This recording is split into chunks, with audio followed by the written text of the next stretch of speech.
Well, I've always had a good relationship with God, or so I've thought. I grew up in a church setting. I've always considered myself a Christian. I got saved at a young age. I just was never living for Christ, and it was something that I knew, but I just kind of shrugged off and put beside because, hey, I'm a good guy. I have good morals. I think I was born with a good conscience.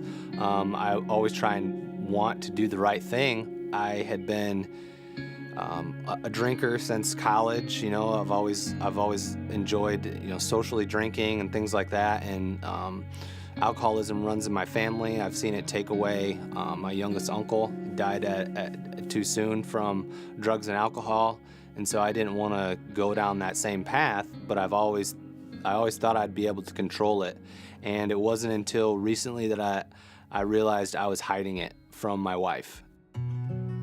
I would stop at the store on the way home and grab a six-pack and hide it from her and drink it throughout the evening. I would sometimes seek out hard liquor because it would do the job quicker. I couldn't go to a gas station to get gas without thinking, oh, I'm out of beer. They also sell alcohol in here. I'll pop in and get a 12-pack or whatever.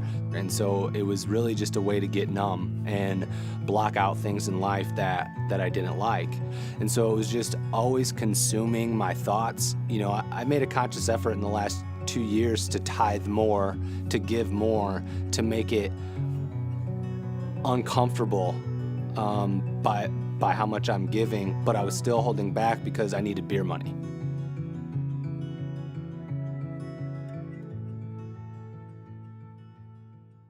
It was the first time I knew that they were going to come to our church and have this summit was when our pastor, Dan, said, get ready in a couple weeks for a life-changing event. Life Action is going to come. At first when I found out it was every single day, every single evening and the weekend, I'm like, okay, that's overwhelming. That might be too much. But the first Sunday that we had it, I was hooked, and I was like, I'm going to do everything I can to be here every single day. I saw it working in my life daily. I saw everything that Steve preached being directly relatable to the problems and the struggles or even the praises that I was seeking out in my life. It was very encouraging, just very uplifting to be there.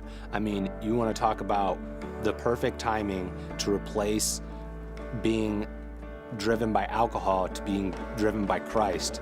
It was this event, and it was at the right time. The relationship I have now with God isn't a one-way communication anymore.